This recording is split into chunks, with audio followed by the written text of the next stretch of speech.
The blizzard screamed across the Wyoming plains like a wild animal, and somewhere in that frozen hell, a woman's voice rose clear and desperate through the howling wind, singing an old hymn just to keep death at bay. Thomas Quinley heard it first as nothing more than a trick of the storm, a phantom sound his frost-numbed mind conjured from exhaustion. He had been riding through the blinding white for 6 hours, trying to find his way back to the ranch after delivering supplies to the Hendersons' homestead. His horse, a sturdy bay mare named Copper, stumbled through snowdrifts that reached her chest, and Thomas had nearly decided to dismount and dig a shelter when the voice found him again. This time he knew it was real. Someone was out here, singing to stay alive. He turned Copper toward the sound, his face wrapped in 2 scarves, ice crystals forming on his eyelashes. The voice grew stronger, a woman singing about amazing grace and lost souls being found. Thomas pushed forward, his heart hammering not just from cold but from the urgency of knowing someone else was fighting the same battle he was, only they were doing it on foot. Through a momentary break in the curtain of snow, he saw her. A figure in a dark coat, stumbling forward with her arms wrapped around herself, her mouth moving as she sang. She did not see him yet. She was focused entirely on putting one foot in front of the other and keeping her voice strong enough to hear over the storm. "Miss." Thomas shouted, but the wind tore his words away. He urged Copper forward, closing the distance between them. "Miss, hold on," she turned then, her face pale as death itself, her lips tinged blue. Her eyes went wide with something between hope and disbelief. She opened her mouth, but no words came out this time, just a small gasp before her knees buckled. Thomas was off Copper in an instant, catching the woman before she hit the ground. She was lighter than he expected, shaking so violently he could feel it through both their coats. Her dark hair was crusted with ice, and when he looked into her face, he saw she could not be more than 22 or 23 years old, with fine features and eyes the color of creek water in summer. "I have got you," he said, pulling her up. "Can you stand?" "I think so," she whispered, her teeth chattering so hard she could barely speak. "I was singing, had to keep singing. I know, I heard you. That is how I found you." Thomas looked around, trying to get his bearings, but the world was nothing but white chaos. "We need shelter. Can you ride?" She nodded weakly, and Thomas helped her into the saddle before mounting behind her. He wrapped his arms around her to hold the reins, pulling her back against his chest so she could share what little warmth he had left. She was shaking so hard he worried she might shake herself right out of the saddle. "There is a line shack about a mile northeast if I am judging this right," he said against her ear. "It belongs to the Crossed Swords Ranch. I work there. We can wait out the storm." She did not answer, just leaned back against him, and Thomas felt a spike of fear that she might be slipping toward unconsciousness. "Hey now, stay with me. What is your name?" "Louisa," she managed. "Louisa Jameson." "Thomas Quinley." "Nice to meet you, Miss Jameson, though I wish it were under better circumstances. Where were you headed?" "Cheyenne," she said, her voice faint. "The stage overturned. 2 miles back, maybe more. I do not know. I walked, just kept walking." Thomas felt a chill that had nothing to do with the cold. A stage accident in this storm meant there might be others out here, but he knew in his bones that no one could survive long in this weather. If Miss Jameson had been walking for any length of time, it was a miracle she was still breathing. "Anyone else make it out?" He asked, though he dreaded the answer. Driver was dead, broke his neck in the fall. 3 passengers. 2 men went to look for help, made me stay with the stage, but the cold. She trailed off, her whole body shuddering. "I had to move, had to keep moving or I would freeze, so I sang. My mother taught me to sing." Thomas urged Copper forward, scanning desperately for any sign of the line shack. The wind was picking up, if that was even possible, and the temperature was dropping as afternoon faded toward evening. If they did not find shelter soon, they would both die out here. Then, like an answer to a prayer he had not realized he was saying, a dark shape emerged from the swirling white.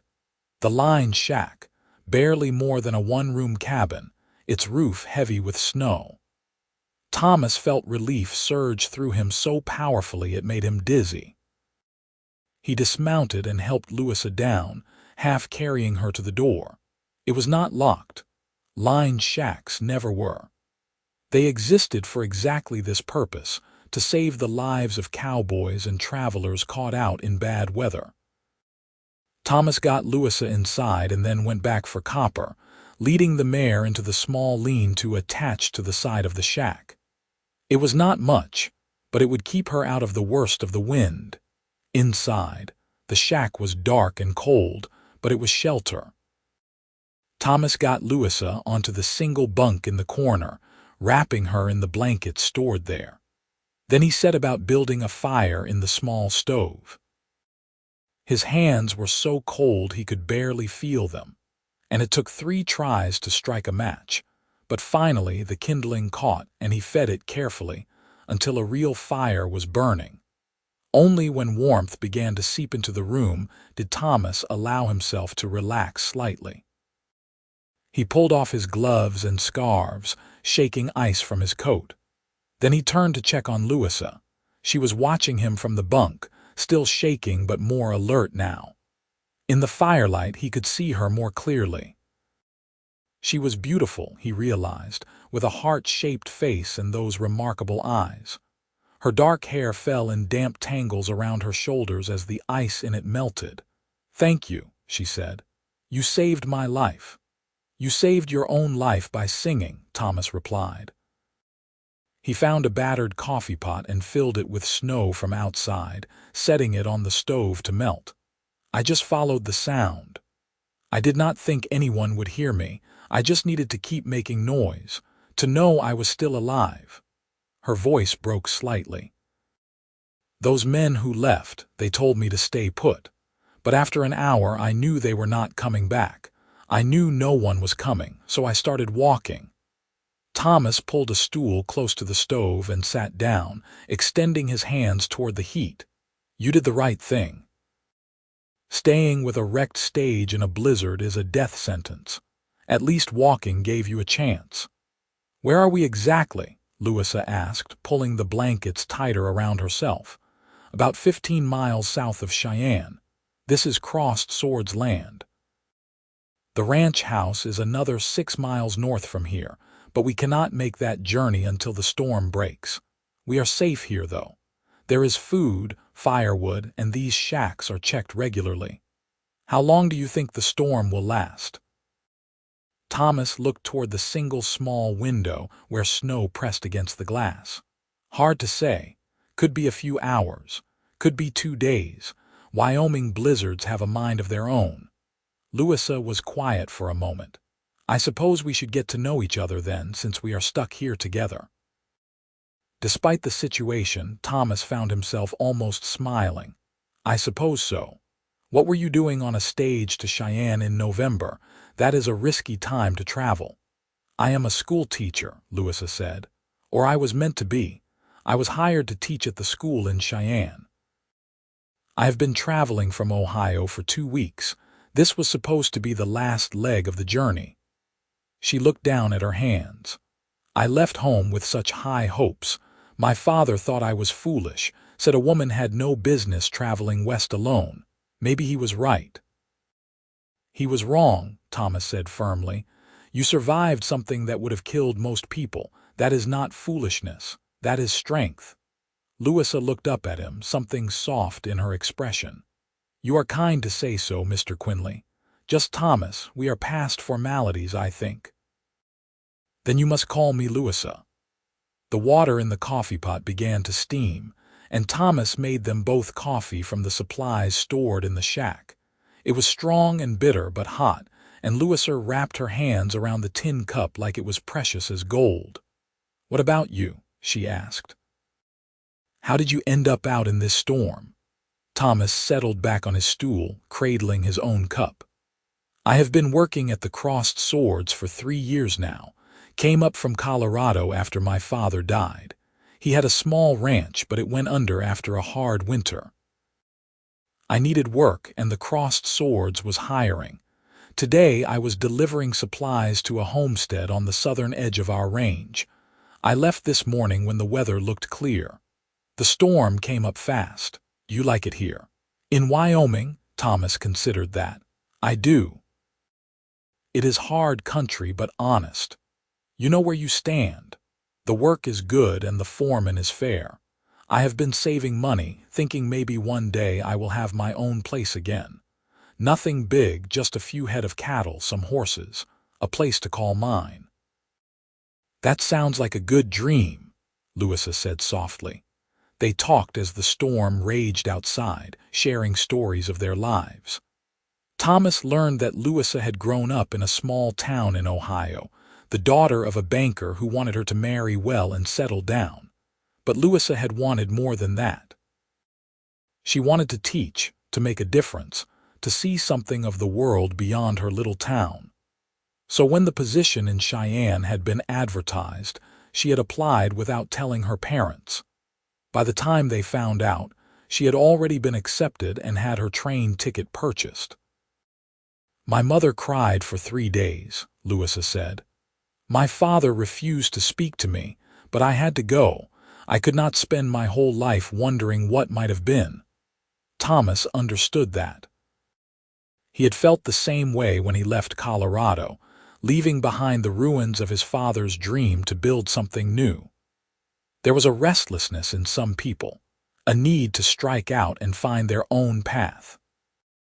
He recognized it in Louisa, saw it in the determined set of her jaw even as she sat wrapped in blankets, still recovering from nearly freezing to death. Night fell, though they could barely tell through the storm. Thomas found canned beans and hardtack in the shack stores and heated them up for dinner. It was poor fare, but they ate hungrily. The warmth of the fire and the food in their bellies made the little shack feel almost cozy despite the howling wind outside. We should sleep, Thomas said eventually. Storm might break by morning and we will need our strength for the ride to the ranch. Louisa looked at the single bunk and then at Thomas, a slight flush coloring her cheeks. There is only one bed. You take it, Thomas said quickly. I will be fine by the fire. That is not fair. You saved my life. You should not have to sleep on the floor. I am used to rough sleeping. Comes with being a cowboy. Besides, you nearly froze to death. You need proper rest. Louisa looked like she wanted to argue, but exhaustion was written all over her face.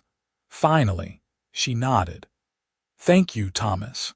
He banked the fire and settled on the floor with his coat rolled up as a pillow and a spare blanket pulled over him. It was not comfortable, but he had slept in worse places. Through the darkness, he could hear Louisa's breathing gradually slow and deepen as she fell asleep.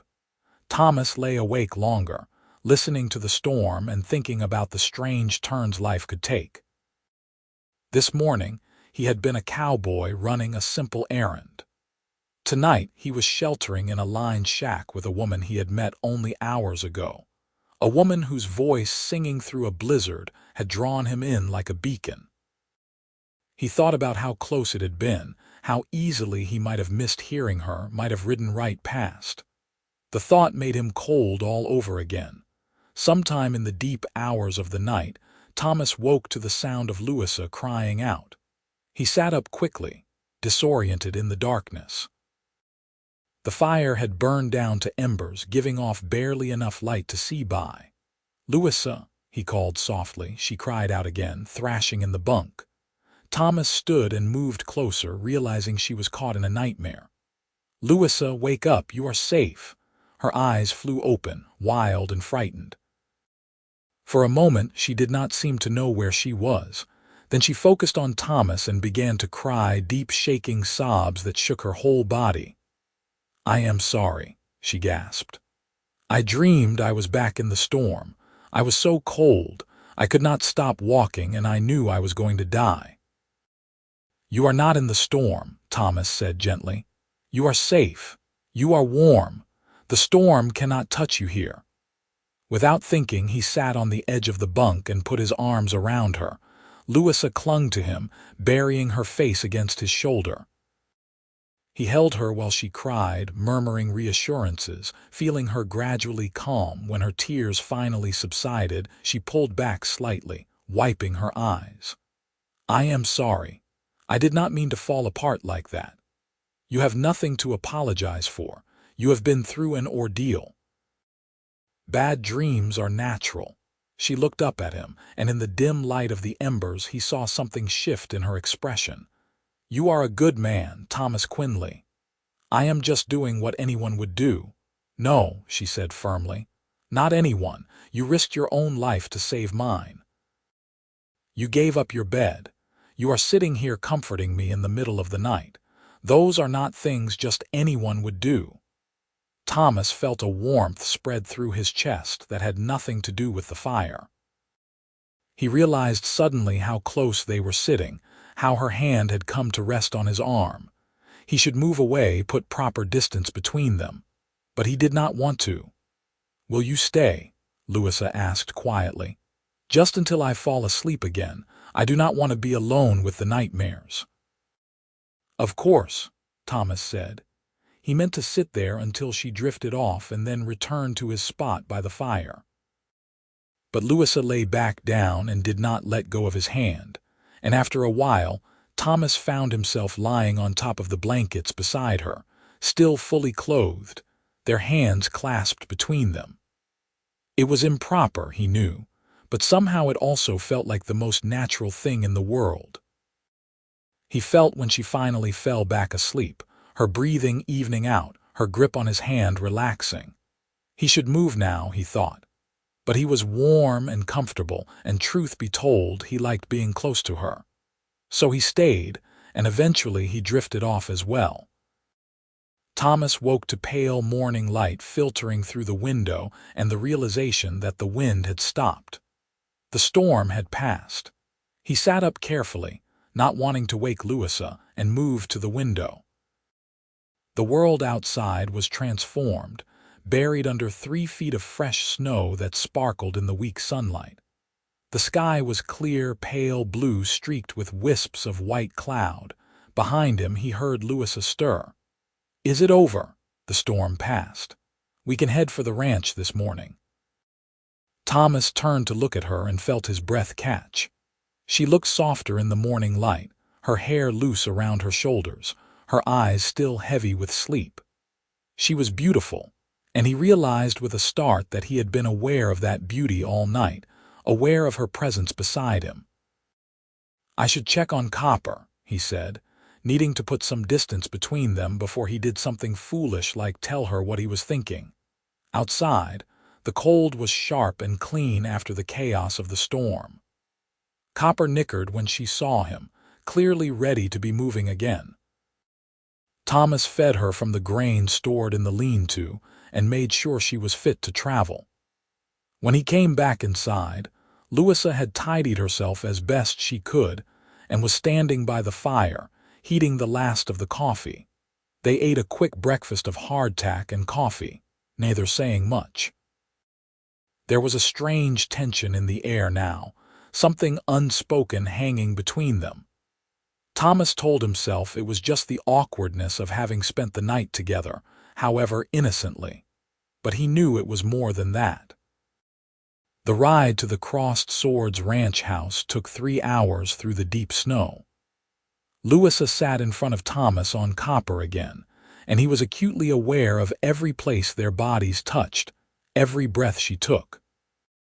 He tried to focus on navigating the treacherous drifts, on watching for hazards, but his mind kept wandering back to the feel of her hand in his, the sound of her voice singing through the storm. When the ranch buildings finally came into view, Thomas felt a confusing mix of relief and disappointment. Relief that they had made it safely.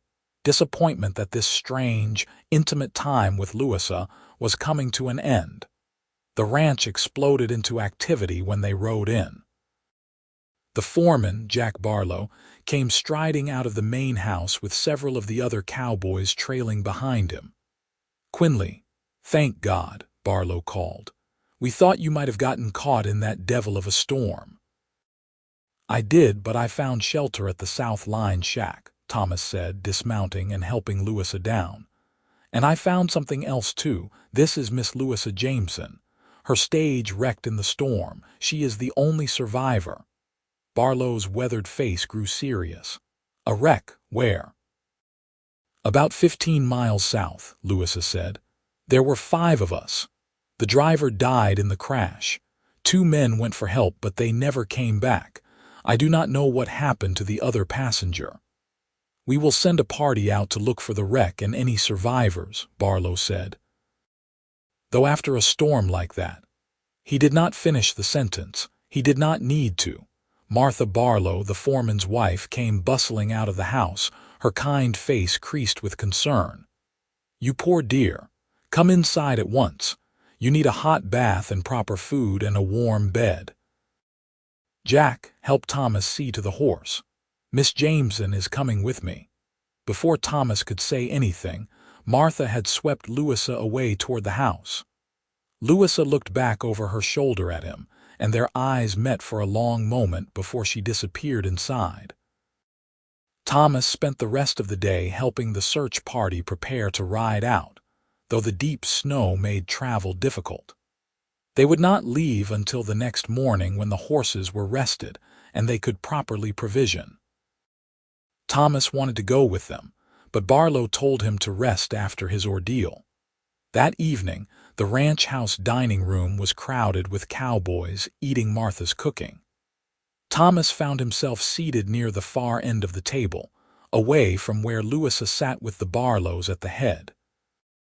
She had bathed and changed into a dress Martha had lent her, and her hair was clean and pinned up. She looked like a different person from the half-frozen woman he had found in the storm. Several of the younger cowboys were paying her attention, asking about her journey, making her laugh. Thomas felt something twist in his chest that it took him a moment to recognize as jealousy, which was ridiculous. He had known Louisa for less than a day. He had no claim on her. After dinner, Thomas escaped outside, telling himself he needed to check on Copper one more time. The night was cold and still, the stars brilliant overhead. He was standing in the barn, brushing Copper down for the second time that day, when he heard footsteps behind him. "I wondered where you had gone." He turned to find Louisa standing in the barn doorway, Martha's shawl wrapped around her shoulders. "Just seeing to my horse." "You already did that before dinner. I saw you." Thomas felt his face heat. "She is a good horse. She got us through the storm. She deserves extra care." Louisa moved into the barn, closing the door behind her. "Or maybe you were avoiding me." "Why would I avoid you?" "I do not know. That is what I came to ask." She stepped closer, her eyes searching his face. "Did I do something wrong?" "No," Thomas said quickly. "Of course not." "Then why did you barely look at me all evening? Why did you not speak to me?" Thomas set down the brush, buying himself time. "You were with the Barlows. You were getting settled. I did not want to intrude." "Intrude?" Louisa's voice rose slightly.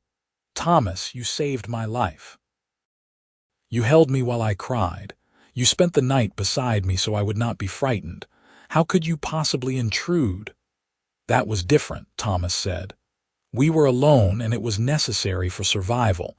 Now we are back in civilization. There are proprieties." "Proprieties," Louisa repeated flatly. "Is that really what you are worried about?" Thomas ran a hand through his hair, frustrated. "Louisa, you are a schoolteacher from Ohio, a respectable woman going to start a new life in Cheyenne. I am just a cowboy with nothing to my name but my horse and my saddle and some savings. We are from different worlds." "That is the most ridiculous thing I have ever heard," Louisa said, her eyes flashing.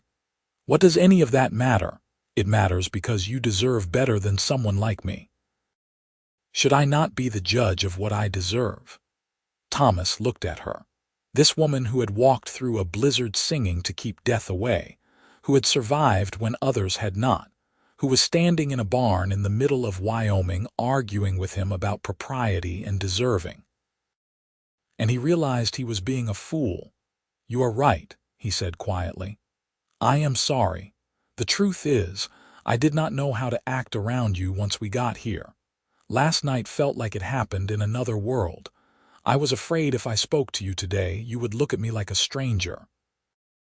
Louisa's expression softened. She closed the remaining distance between them, reaching up to touch his face gently. "I could never look at you like a stranger, Thomas, not after what we shared. It was just one night," he said, but his voice was rough. "It was the most important night of my life. You were the most important person I have ever met." "Louisa," he breathed. And then somehow she was in his arms and he was kissing her, and it felt like the most natural and the most extraordinary thing he had ever done.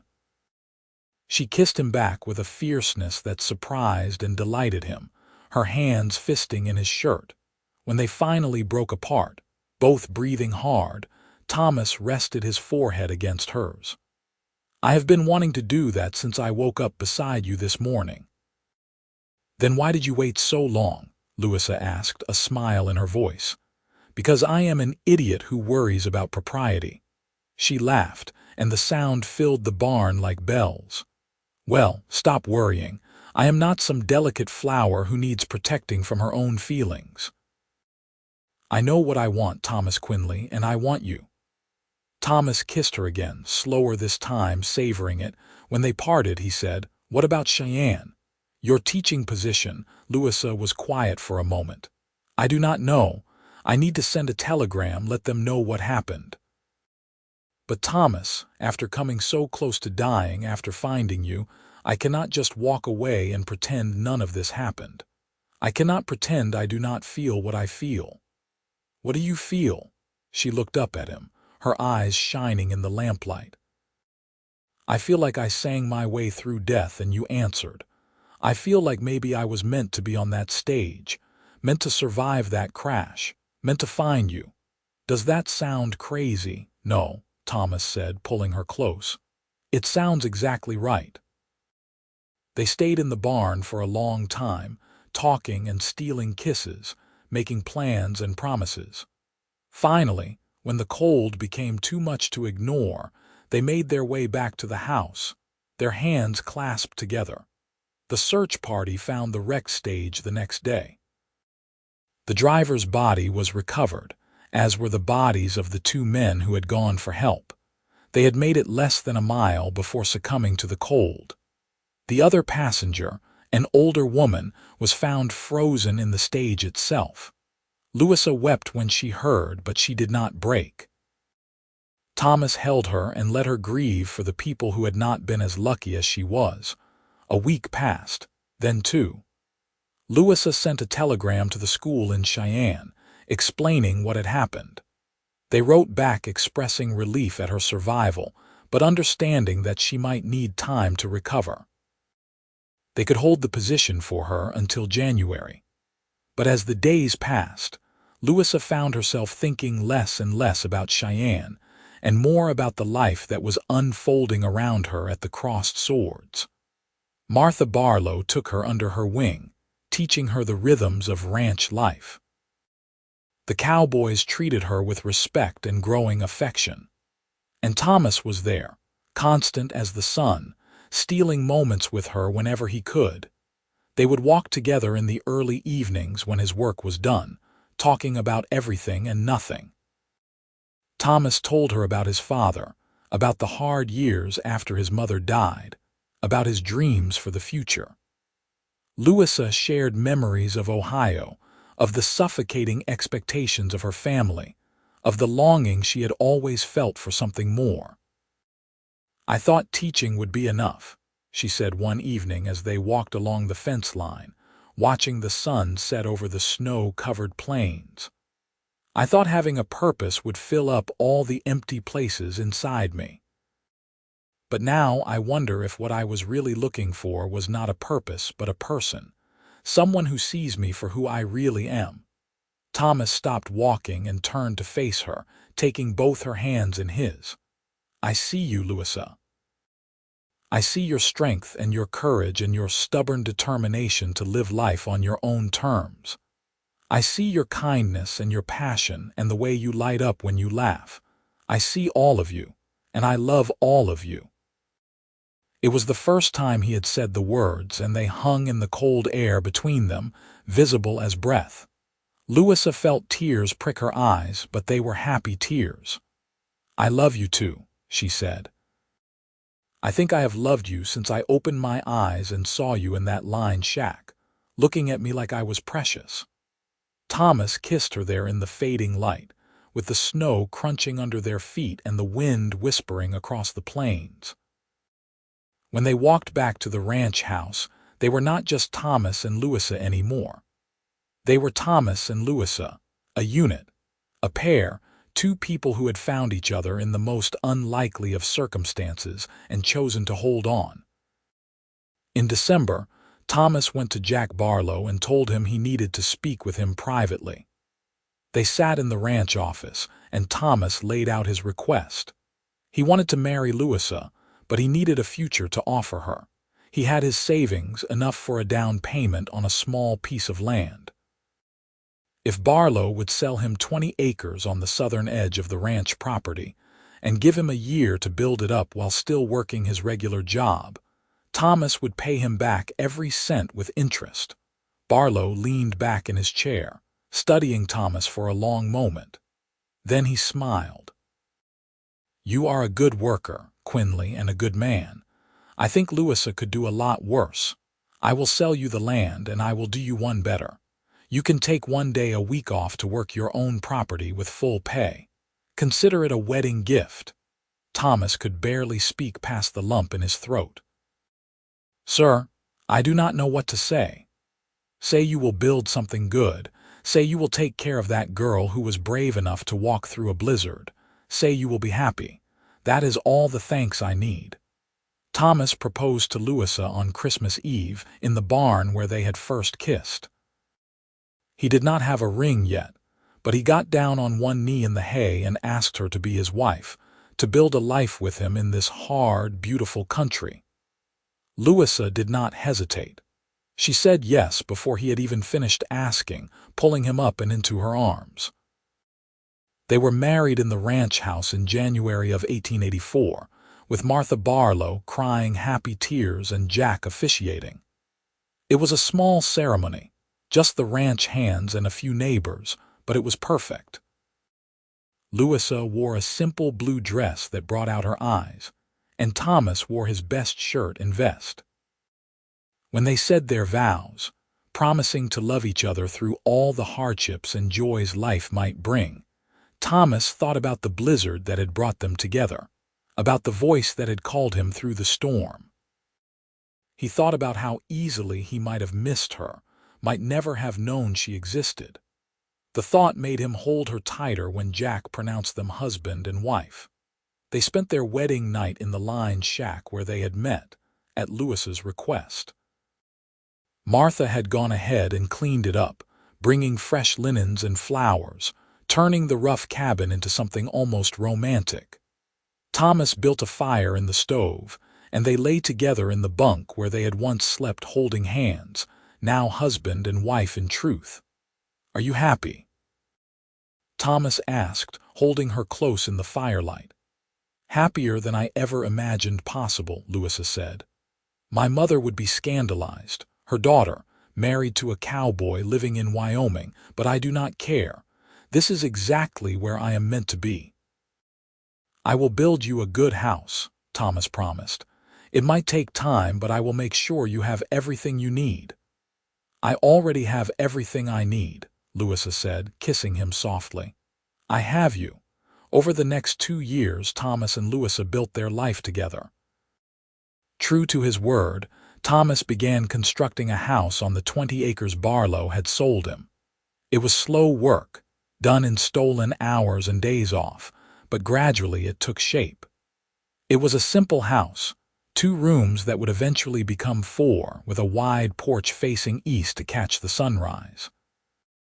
Louisa worked beside him when she could, learning to swing a hammer and mix mortar, her hands growing calloused and strong. They moved into the unfinished house in the summer of 1885, sleeping on a mattress on the floor and cooking over a fire pit outside until Thomas could build a proper kitchen. Louisa planted a garden, coaxing vegetables from the stubborn Wyoming soil.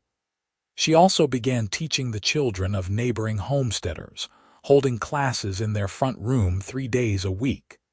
It was not the grand schoolhouse in Cheyenne she had once imagined, but it was hers, and it mattered.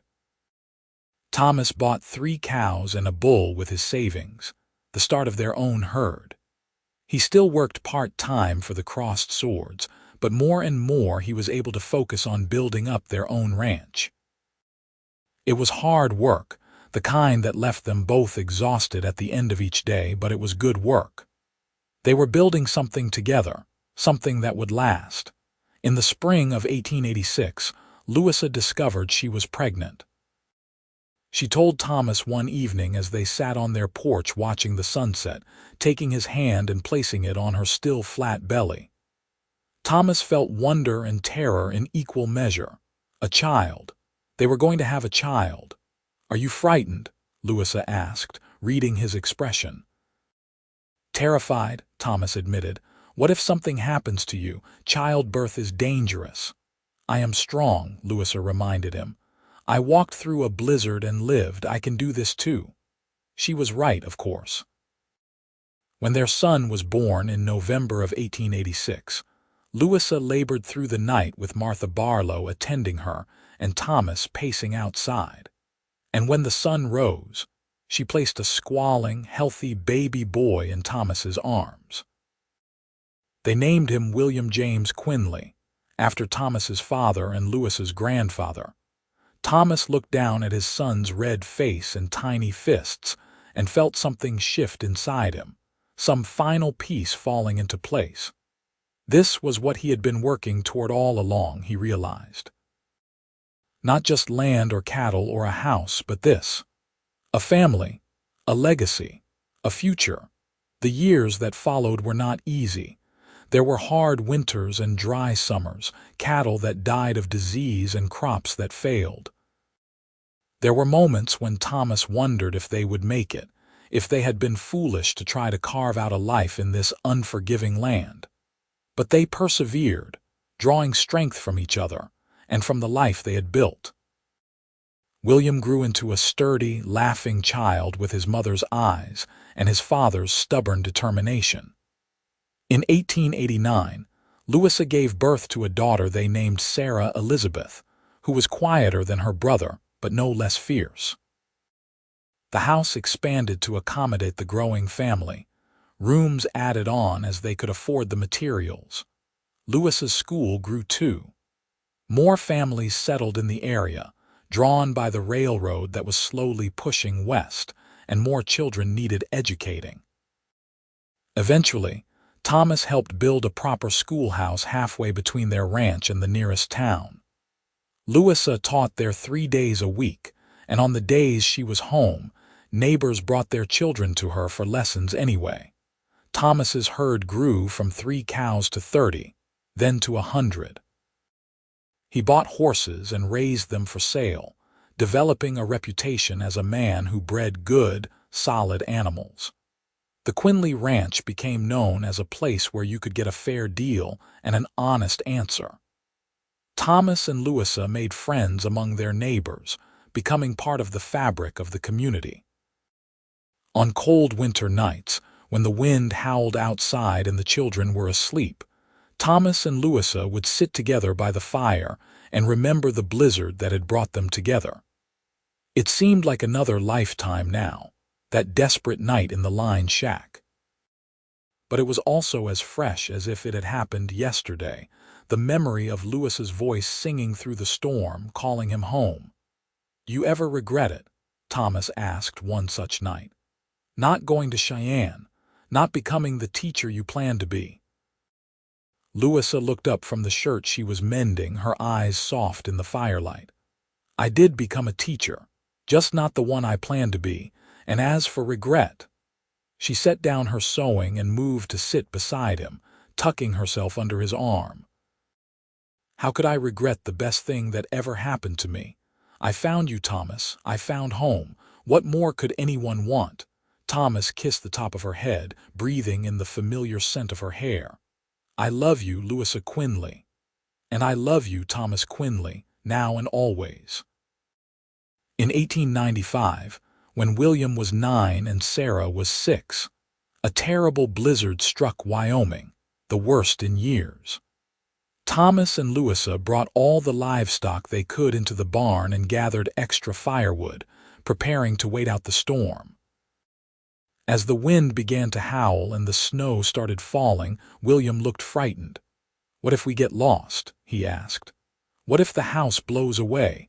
Louisa knelt down beside her son, smoothing his hair back from his face. "Do you know how I met your father?" William shook his head, and Sarah came over to listen too. They had never heard the full story. So Louisa told them. They're in the warm kitchen with the storm raging outside. She told them about the stage wreck, about walking through the blizzard, about singing to stay alive. She told them about Thomas hearing her voice through the storm and following it, about the night in the line shack, about falling in love. "The storm did not defeat me then, and it will not defeat us now," Louisa said firmly. "We are strong and we are together, and that is all we need." That night, as the blizzard raged, the Quinley family sat together in their warm house, and Louisa sang. She sang the same hymn she had sung that day years ago, about amazing grace and being found. Thomas held her hand and listened, remembering, and the children joined in, their voices rising together against the howling wind. The storm passed, as storms always do. The Quinley family emerged to find the world transformed by snow, but they were safe, their home intact. Thomas looked at his wife and children, at the ranch they had built together, and felt a profound sense of gratitude for the strange path life had taken, for the voice that had called him through the storm all those years ago. More years passed, and the children grew. William became a fine horseman like his father, eventually taking over much of the day-to-day running of the ranch. Sarah inherited her mother's love of teaching, working alongside Louisa in the schoolhouse and eventually taking over when Louisa decided she wanted more time at home.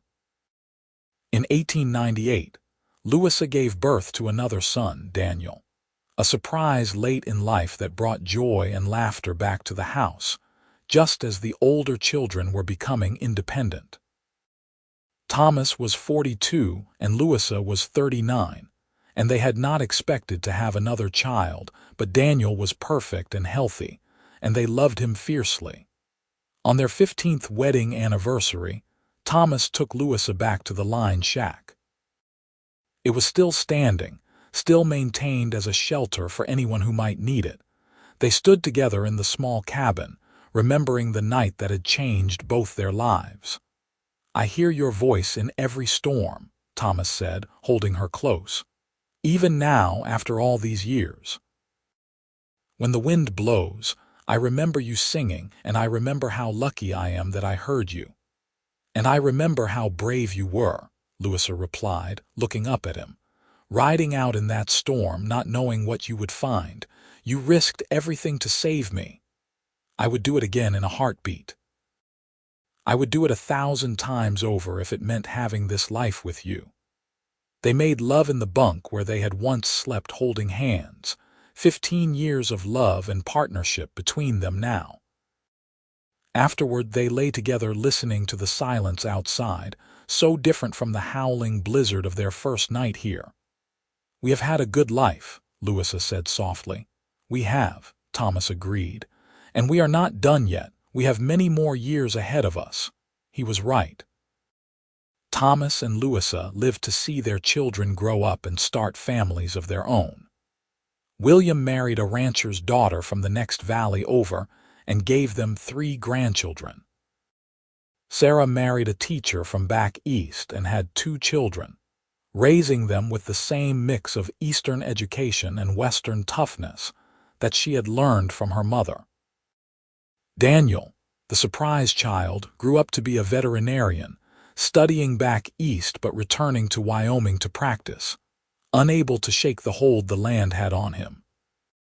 As Thomas and Louisa grew older, they gradually handed over the running of the ranch to William, spending more time on the porch watching the sun rise and set over the land they had built their life on. Their hair went gray, their hands grew knotted with arthritis, but their love for each other never diminished. If anything, it grew stronger, deepened by years of shared joy and hardship. In the summer of 1910, on a warm evening when the crickets were singing and the stars were coming out, Thomas and Louisa sat together on their porch as they had done thousands of times before. They were both in their 70s now, weathered and worn but still vital, still present for each other. "Do you remember," Louisa said, her hand in his, "the first time you told me you loved me?" "At the fence line," Thomas said. "Watching the sunset, how could I forget? You said you saw me. You said you loved all of me, and I meant it. I have never stopped meaning it." Louisa squeezed his hand. "I want you to know, Thomas Quinley, that you have given me the most extraordinary life. You took a frightened woman walking through a blizzard and you gave her a home, a family, a purpose. You gave her love. I could not have asked for more." Thomas felt his throat tighten. "Louisa Quinley, you have been the greatest gift of my life. From the moment I heard your voice in that storm, I knew nothing would ever be the same, and I was right. You changed everything. You made everything better." They sat in comfortable silence as the light faded, watching the land they loved settle into darkness. Somewhere in the distance, a coyote called. Closer, in the barn, a horse whinnied softly.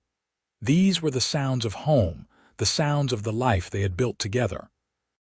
Thomas and Louisa would sit on that porch many more evenings, watching their grandchildren play in the yard, seeing the ranch prosper under William's steady hand, secure in the knowledge that what they had built would endure. They had created not just a family but a legacy, one born from a voice singing through a blizzard and a cowboy brave enough to follow it home.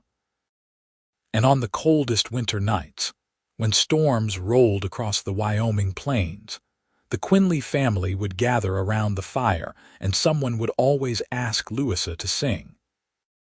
She would smile and oblige, her voice perhaps not as strong as it once was but still clear and true, and everyone would listen and remember the story of how their family began. With a woman singing to stay alive, and a man who heard her voice and followed it through the storm to find his heart's home. Thomas lived to be 82, passing peacefully in his sleep in the house he had built with his own hands, surrounded by his children and grandchildren. Louisa held his hand as he took his last breath, whispering that she loved him, that she would see him again. She lived 4 more years without him, and though she missed him every day, she never regretted a single moment of the life they had shared. When she finally passed at 86, her family laid her to rest beside Thomas on a hill overlooking the ranch, where the wind sang through the grass, and the view stretched for miles. On their shared headstone, William had carved a simple epitaph that captured the essence of their love story. It read, "She sang through the storm, he followed her home. Together they built paradise." And below that, the dates that marked the span of 2 extraordinary lives, lives that had touched so many others, lives that had started with a voice in a blizzard and a cowboy brave enough to chase it into the unknown. The Quinley Ranch prospered for generations, passed down from William to his children and then to theirs. And though the world changed around it, though Wyoming transformed from wild frontier to modern state, the story of Thomas and Louisa remained constant. It was told to children and grandchildren and great-grandchildren, a reminder that sometimes the greatest love stories begin in the most unlikely ways, and that courage and faith and a voice singing in the darkness can lead you home to everything you never knew you needed.